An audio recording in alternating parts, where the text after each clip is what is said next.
C'est vrai que quand on parle de streaming, le premier truc qui nous vient en tête, c'est la vidéo. Et jusqu'à présent, ce guide a surtout parlé d'audio. Et parce que la vie est quand même bien faite, aujourd'hui on va parler de la vidéo.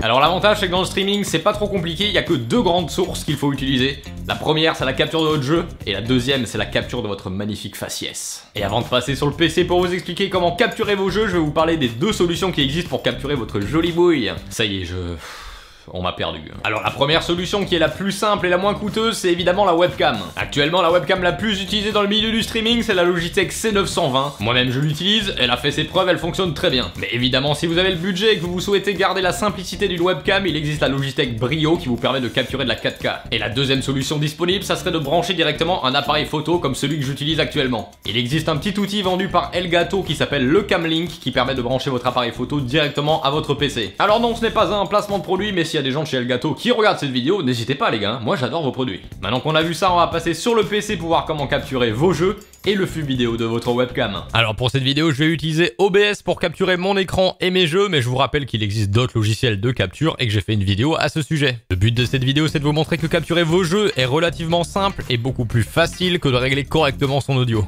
Avant de voir ce qui se passe sur l'ordi, je vous invite à regarder la vidéo sur les prérequis puisqu'elle aborde des notions qu'on va aborder durant cette vidéo. Pour commencer, je vous invite à vous rendre dans les paramètres de OBS, dans l'onglet vidéo et sélectionner la résolution de base en mettant celle de votre écran principal.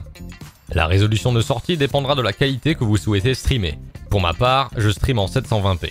Le filtrage de la mise à l'échelle dépendra de votre ordinateur. Je vous invite à laisser bilinéaire au début et d'effectuer des tests par la suite pour voir si vous pouvez augmenter le filtrage sans que cela n'impacte vos performances.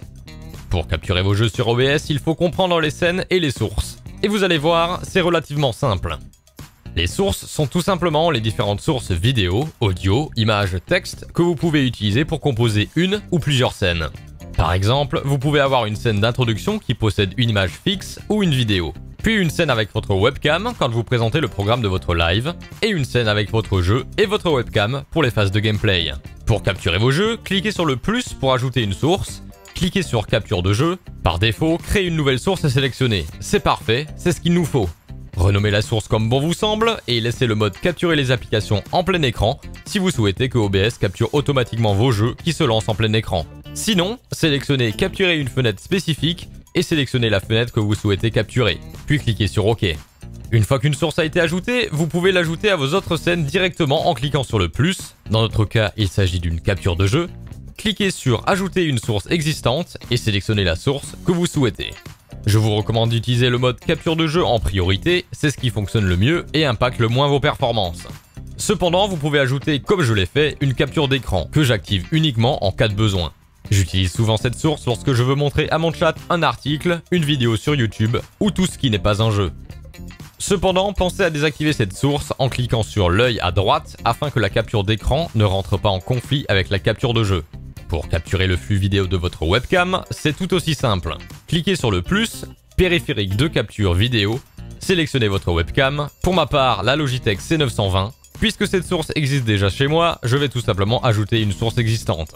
Vous pouvez ensuite redimensionner vos captures comme bon vous semble, et créer autant de scènes qu'il vous semble nécessaire. Notez que l'ordre des sources est important. La source la plus haute dans la liste est la source que l'on verra en premier. Pour finir, on va parler de la qualité de votre stream. En début de vidéo, on a déjà réglé la résolution, mais maintenant, on va régler l'encodage. Je ne sais pas si vous vous rappelez, mais dans la vidéo des prérequis, je vous avais dit que les jeux gourmands mettaient les configs de streaming avec un seul ordi en PLS. Mais il existe un moyen pour essayer de contourner le problème. C'est là que le choix de l'encodeur rentre en jeu.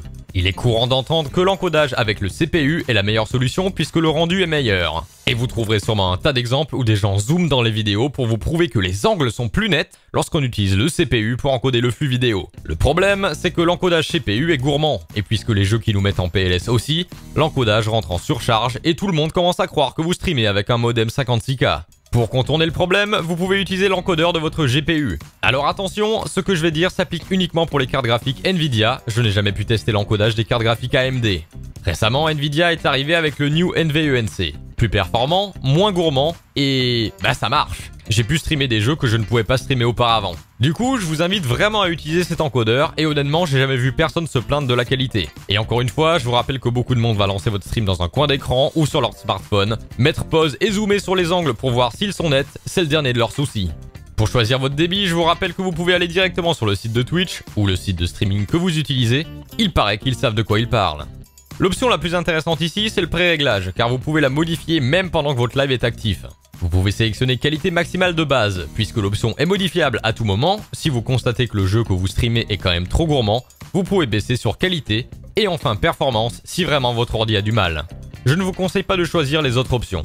Si en mode performance, vous constatez que votre encodage est toujours en surcharge, c'est que vous avez choisi un débit trop élevé. Car oui, le débit n'impacte pas que votre connexion internet, mais également votre machine. Plus il est élevé, plus elle travaille. Donc arrêtez de vouloir streamer en 4K, vous êtes pas Netflix. Et voilà, c'est déjà fini, il n'y a pas grand chose d'autre à dire sur la capture vidéo. Comme vous pouvez le voir, c'est surtout une histoire de réglage. Puisque chaque matériel et chaque connexion est différente, je vous invite à faire des tests chez vous pour voir comment réagit votre ordinateur en conditions réelles. Il est compréhensible que vous ne souhaitez pas faire vos tests en live, et ça tombe bien puisqu'OBS vous propose une option qui vous permet de tester votre bande passante. Vous pouvez donc utiliser cette option pour simuler un live et voir comment réagit votre ordinateur et votre connexion internet dans des conditions réelles. Bon bah voilà, on arrive déjà sur la fin de cette vidéo. On parlera très prochainement de la manière de s'organiser dans OBS histoire de travailler dans un environnement clean. Comme d'hab, si cette vidéo c'était de la grosse merde, n'hésitez pas à mettre un pouce vers le bas. Mais si c'était une bonne vidéo pour vous, n'hésitez pas à mettre votre plus beau pouce bleu.